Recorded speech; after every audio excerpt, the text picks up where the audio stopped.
ಈಗಾಗಲೇ ಕೇಂದ್ರ ಸರ್ಕಾರ ಸೂಚಿಸಿದ ಆರೋಗ್ಯ ಸೇತು ಆ್ಯಪ್ ರೀತಿಯಲ್ಲೇ ಇದೀಗ ರಾಜ್ಯ ಸರ್ಕಾರ 14410 ಸಂಖ್ಯೆಯ ಆಪ್ತಮಿತ್ರ ಸಹಾಯವಾಣಿ ಹಾಗೂ ಆಪ್ತಮಿತ್ರ ಮೊಬೈಲ್ ಆ್ಯಪ್ ಅನ್ನು ಬಿಡುಗಡೆ ಮಾಡಿದೆ. ಜ್ವರ, ಒಣಕೆಮ್ಮು, ಉಸಿರಾಟದ ತೊಂದರೆ, ಇನ್ಫ್ಲುಯೆನ್ಸಾ ಮಾದರಿಯ ರೋಗ ಲಕ್ಷಣಗಳಿದ್ದಲ್ಲಿ ಆಪ್ತಮಿತ್ರ ಸಹಾಯವಾಣಿ 14410ಗೆ ಕರೆ ಮಾಡಿ ಸಲಹೆ ಮಾರ್ಗದರ್ಶನ ಪಡೆಯಬಹುದಾಗಿದೆ. ಇದಕ್ಕಾಗಿ 1800 ಆಸನ ಸಾಮರ್ಥ್ಯದ ಸಹಾಯವಾಣಿ ಸ್ಥಾಪಿಸಲಾಗಿದೆ.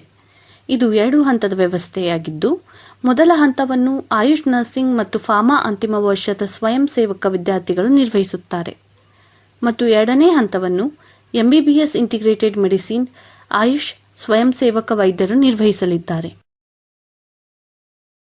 ನಿಮ್ಮ ಮೊಬೈಲ್ ಡೇಟಾ ಆನ್ ಇರುವುದನ್ನು ಖಚಿತಪಡಿಸಿಕೊಳ್ಳಿ.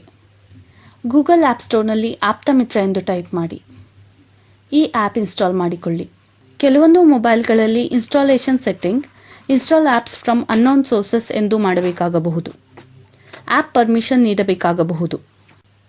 ಆ್ಯಪ್ ಓಪನ್ ಮಾಡಿ. ಆ್ಯಪ್ ಆಪರೇಟ್ ಮಾಡಲು ಈ 4ರಲ್ಲಿ ಯಾವುದಾದರೊಂದು ಭಾಷೆ ಆಯ್ದುಕೊಳ್ಳಿ. ಆಪ್ತಮಿತ್ರ ಗೌಪ್ಯತೆ.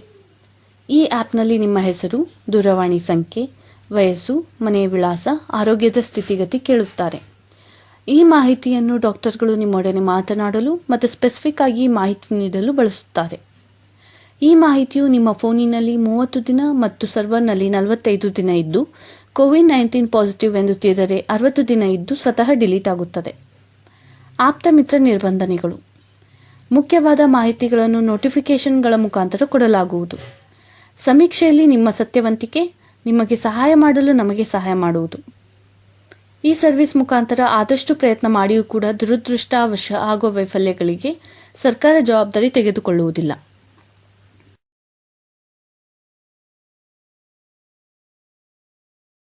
ಒಪ್ಪಿಕೊಳ್ಳಿ. ನಿಮ್ಮ ಮೊಬೈಲ್ ಸಂಖ್ಯೆ ನಮೂದಿಸಿ. OTP ನೀಡಿ. ಈ ಚಿಹ್ನೆ ಮುಟ್ಟಿ ಭಾಷೆ ಬದಲಾಯಿಸಬಹುದು. ಈ ಚಿಹ್ನೆ ಮುಟ್ಟಿ ಬ್ಲೂಟೂತ್, ಶೇರಿಟ್ಗಳಲ್ಲಿ ಈ ಆ್ಯಪ್ ಕಳಿಸಬಹುದಾಗಿದೆ ಮತ್ತು ವಾಟ್ಸ್ಆ್ಯಪ್, ಮೇಲ್, ಫೇಸ್ಬುಕ್ ಇತ್ಯಾದಿಗಳಲ್ಲಿ ಈ ಆ್ಯಪ್ನ ಲಿಂಕ್ ಕಳುಹಿಸಬಹುದು. ಇದು ಈ ಆ್ಯಪ್ನ ಮೆನು. ಆಪ್ತಮಿತ್ರ ಸಹಾಯವಾಣಿ ಮತ್ತು ಆ್ಯಪ್ನ ಉದ್ದೇಶ: ರಾಜ್ಯದ ನಿವಾಸಿಗಳಿಗೆ ಅನಾರೋಗ್ಯ, ತೀವ್ರ ಉಸಿರಾಟದ ಸೋಂಕು ಅಥವಾ ಕೊರೋನಾ ಸೋಂಕಿಗೆ ಒಳಗಾಗುವಂಥ ಹೆಚ್ಚಿನ ಅಪಾಯವನ್ನು ಹೊಂದಿರುವವರನ್ನು ಗುರುತಿಸುವುದು.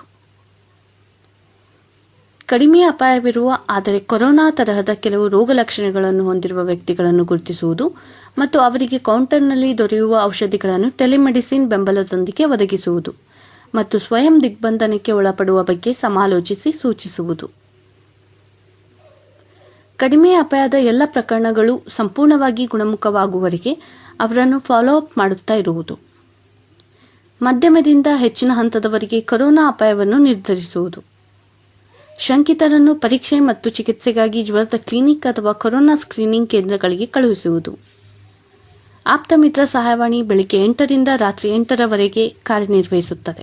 ಕೊರೋನಾ ಕಾಯಿಲೆ ಹೊರತಾದ ಆರೋಗ್ಯ ಸಮಸ್ಯೆಗಳಿಗೆ ಸಾಮಾನ್ಯ ಸಹಾಯವಾಣಿ 104, ಆರೋಗ್ಯ ತುರ್ತು ಪರಿಸ್ಥಿತಿಗಳಿಗೆ ತುರ್ತು ಸಹಾಯವಾಣಿ 108 ಮತ್ತು ಆಹಾರ ಸಂಬಂಧಿತ ಸಮಸ್ಯೆಗಳಿಗೆ 155-214 ಪೂರಕವಾಗಿರುತ್ತವೆ. ಹೋಮ್ ಪೇಜ್ನಲ್ಲಿ ಸಮೀಕ್ಷೆಗೆ ಉತ್ತರಿಸಿ.